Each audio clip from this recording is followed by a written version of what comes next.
Saya terkejut pada pagi ini karena banyak umat yang datang dan saya memberi apresiasi kepada Anda.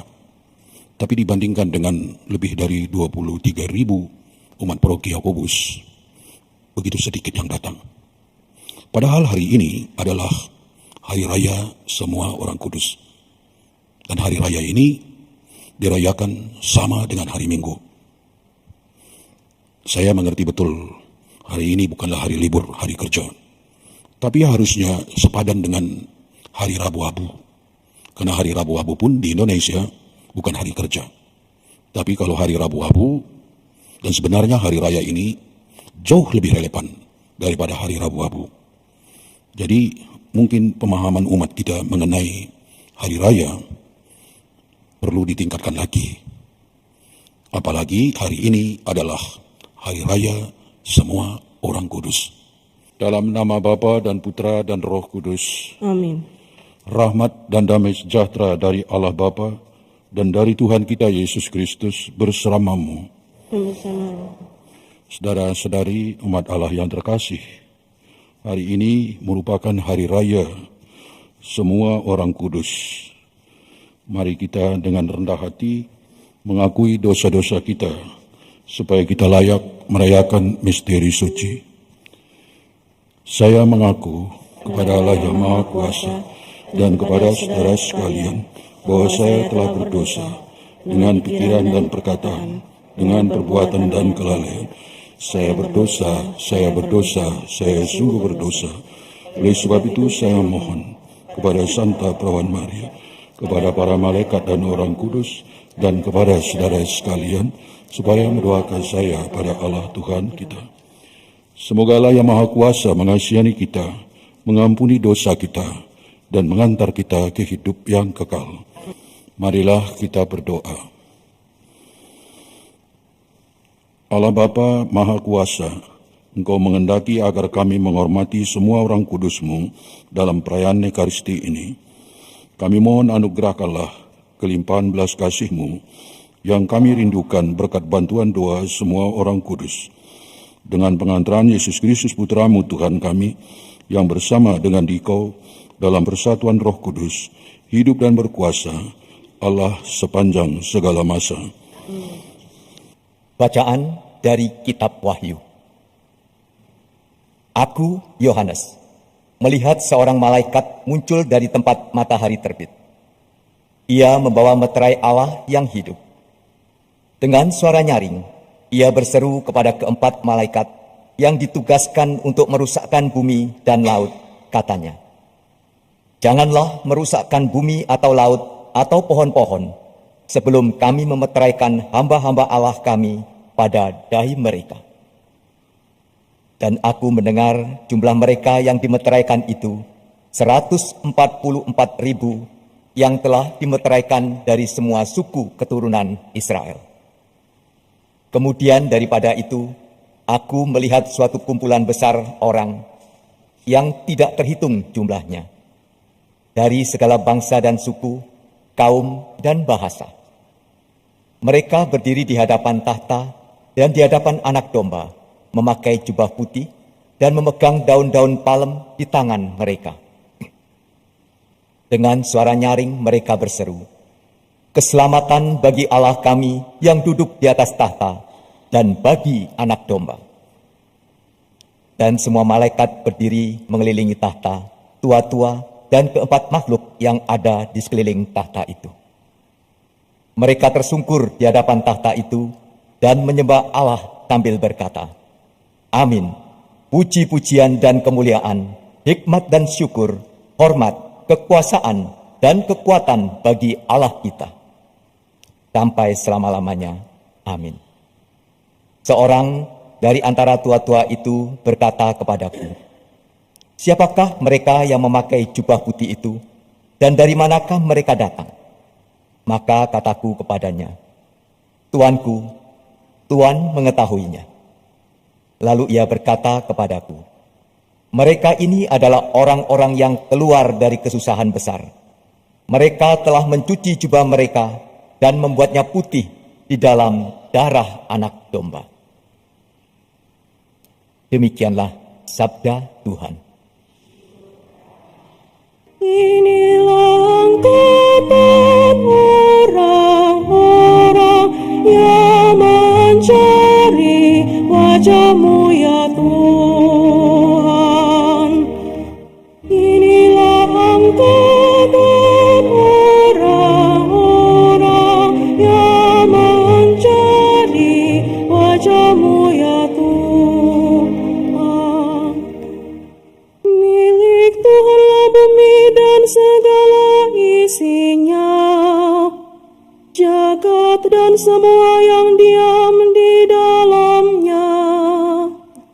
Sebab Dialah yang mendasarkan bumi di atas lautan dan menegakkannya di atas sungai-sungai. Inilah angkatan orang-orang yang mencari wajah-Mu ya Tuhan. Siapakah yang boleh naik ke gunung Tuhan? Siapakah yang boleh berdiri di tempatnya yang kudus? Orang-orang yang bersih tangannya dan murni hatinya, yang tidak menyerahkan diri kepada penipuan. Inilah angkatan orang-orang yang mencari wajah-Mu ya Tuhan. Bacaan dari surat pertama Rasul Yohanes. Saudara-saudara terkasih, lihatlah betapa besar kasih yang dikaruniakan Bapa kepada kita, sehingga kita disebut anak-anak Allah, dan memang kita sungguh anak-anak Allah. Karena itu, dunia tidak mengenal kita, sebab dunia tidak mengenal Dia. Saudara-saudaraku yang terkasih, sekarang kita ini sudah anak-anak Allah, tetapi bagaimana keadaan kita kelak belumlah nyata.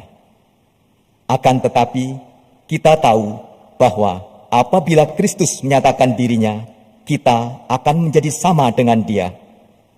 Sebab kita akan melihat Dia dalam keadaannya yang sebenarnya.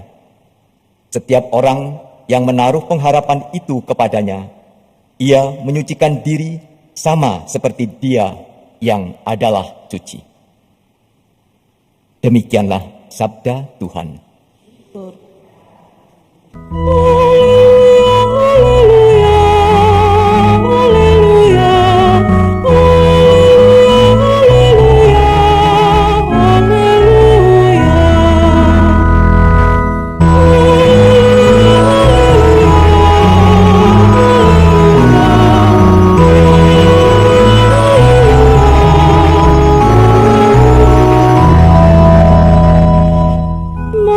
Kepadaku semua yang letih, lesu dan berbeban berat, aku akan memberikan kelegaan kepadamu.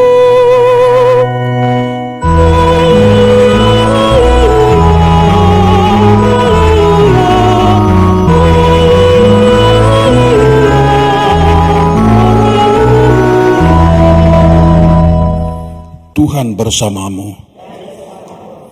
Inilah Injil suci menurut Matius.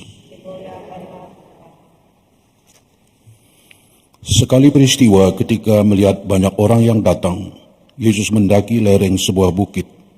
Setelah ia duduk, datanglah murid-muridnya. Lalu Yesus mulai berbicara dan mengajar mereka, katanya, "Berbahagialah orang yang miskin di hadapan Allah, karena merekalah yang mempunyai kerajaan surga. Berbahagialah orang yang berduka cita, karena mereka akan dihibur. Berbahagialah orang yang lemah lembut, karena mereka akan memiliki bumi. Berbahagialah orang yang lapar dan haus akan kebenaran, karena mereka akan dipuaskan. Berbahagialah orang yang murah hati, karena mereka akan beroleh kemurahan. Berbahagialah orang yang suci hatinya, karena mereka akan melihat Allah. Berbahagialah orang yang membawa damai, karena mereka akan disebut anak-anak Allah. Berbahagialah orang yang dianiaya demi kebenaran, karena merekalah yang punya kerajaan surga. Berbahagialah kamu jika demi aku kamu dicela dan dianiaya, dan kepadamu difitnahkan segala yang jahat. Bersukacitalah dan bergembiralah, karena besarlah ganjaranmu di surga. Demikianlah sabda Tuhan. Terpujilah Kristus.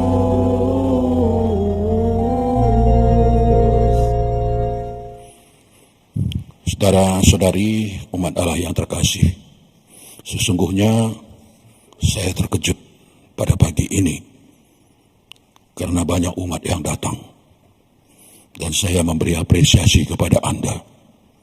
Tapi dibandingkan dengan lebih dari 23.000 umat paroki Yakobus, begitu sedikit yang datang. Padahal hari ini adalah hari raya semua orang kudus. Dan hari raya ini dirayakan sama dengan hari Minggu. Saya mengerti betul hari ini bukanlah hari libur, hari kerja. Tapi harusnya sepadan dengan hari Rabu Abu. Karena hari Rabu Abu pun di Indonesia bukan hari kerja. Tapi kalau hari Rabu Abu, dan sebenarnya hari raya ini jauh lebih relevan daripada hari Rabu Abu. Jadi mungkin pemahaman umat kita mengenai hari raya perlu ditingkatkan lagi. Apalagi hari ini adalah hari raya semua orang kudus. Di dalam gereja Katolik ada beberapa tingkatan. Yang paling tinggi adalah hari raya, sama dengan hari Minggu adalah hari raya. Yang kedua adalah pesta. Pesta di bawahnya ada pesta wajib dan ada pesta fakultatif. Yang ketiga adalah peringatan. Jadi hari raya semua orang kudus hari ini sesungguhnya adalah hari raya besar dan sudah lama dirayakan dalam gereja Katolik pada abad ke-6 dan makin marak pada abad ke-10. Ini sebuah hari raya yang punya akar tradisi dan sejarah yang begitu panjang dan begitu mendalam. Di dalam bacaan Injil yang baru kita dengar, penginjil menggunakan istilah kerajaan surga untuk menyebut kerajaan Allah. Dia tidak menyebut kerajaan Allah karena jelas-jelas Injil ini untuk pertama kalinya ditujukan kepada mereka yang segan dan tidak berani menyebut nama Allah.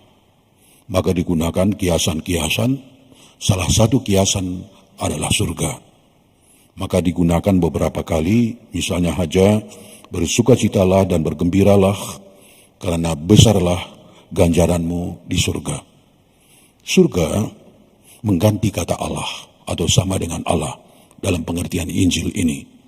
Surga bukan suatu tempat pertama-tama, tapi surga adalah suatu keadaan dan suatu situasi yang mana manusia mempunyai relasi yang sangat intens dengan Allah, dengan sesama dan seluruh ciptaan Tuhan. Para kudus sudah dinyatakan bahwa mereka itu dalam perjalanan hidupnya dan kesaksiannya dinyatakan secara resmi oleh gereja bahwa mereka punya relasi yang begitu intens, begitu mendalam dengan Allah, dengan sesama dan seluruh ciptaan Tuhan, maka dijadikan sebagai contoh bagi kita yang masih berjuang dalam zaman yang sedang berubah ini. Gereja kasarnya atau sederhananya terdiri atas 3 label. Yang pertama adalah umat Allah yang sudah berada di surga bersama Allah. Dan mereka itu ada yang dinyatakan sebagai santa dan santo, tapi ada juga yang tidak resmi dinyatakan sebagai santa dan santo. Pokoknya orang kudus. Mereka sudah punya relasi yang begitu intens dan definitif dengan Allah sendiri di surga. Maka hari ini mulai juga novena atau kalau mereka menjalani indulgensi untuk besok peringatan arwah dimulai hari ini. Kita bersama para kudus di surga, khususnya para santa dan santo, berdoa, khususnya bagi saudara-saudara kita, mereka juga anggota gereja yang masih berada dalam api penyucian, supaya dibebaskan dari segala dosa dan diterima karena kerahiman Allah. Jadi hari raya semua orang kudus hari ini, nada dasarnya adalah bergembira dan bersukacita, karena mereka sudah ada di surga bersama Allah. Dan dengan demikian dinyatakan surga bagi orang yang percaya bukanlah sebuah hayalan, tapi surga sungguh-sungguh kenyataan. Hari ini tentu kita tidak bisa mendalami teks kitab suci yang sangat kaya ini, karena saya tahu perayaan Ekaristi pagi seperti ini harus dibatasi, karena Anda mungkin harus bekerja. Tapi intinya adalah, ini adalah hari raya. Tadi ketika lektor tanya saya, doa umat didoakan atau tidak? Saya tanya, biasanya didoakan atau tidak didoakan? Lalu dia mengatakan biasanya tidak. Harusnya lengkap semua, karena ini adalah hari raya. Inilah kesulitannya di Indonesia, hari raya orang kudus seperti ini tidak merupakan hari libur. Berbeda dengan negara-negara yang dijadikan hari ini sebagai hari libur. Sebenarnya para uskup Indonesia bisa memindahkan hari ini ke hari Minggu sebelum atau setelahnya yang berdekatan dengan 1 November. Seperti praktek 15 Agustus kenaikan Bunda Maria ke surga, uskup setempat atau konferensi para uskup menentukan memindahkan hari raya itu pada hari Minggu atau pada hari libur. Dengan demikian seluruh umat Katolik kena hari libur bisa mengikuti hari raya ini tanpa mengurangi segala keinginan baik kita. Hari raya ini tetaplah menjadi hari raya pada kita, bagi kita, dan semoga para kudus mendoakan kita yang masih berjuang dalam zaman yang sedang berubah ini.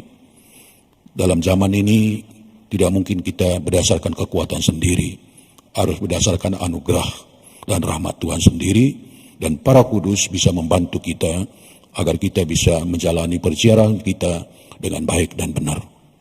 Marilah kita berdiam diri sejenak, menyampaikan doa-doa kita kepada Allah di surga dalam hati. Marilah mewartakan misteri iman kita.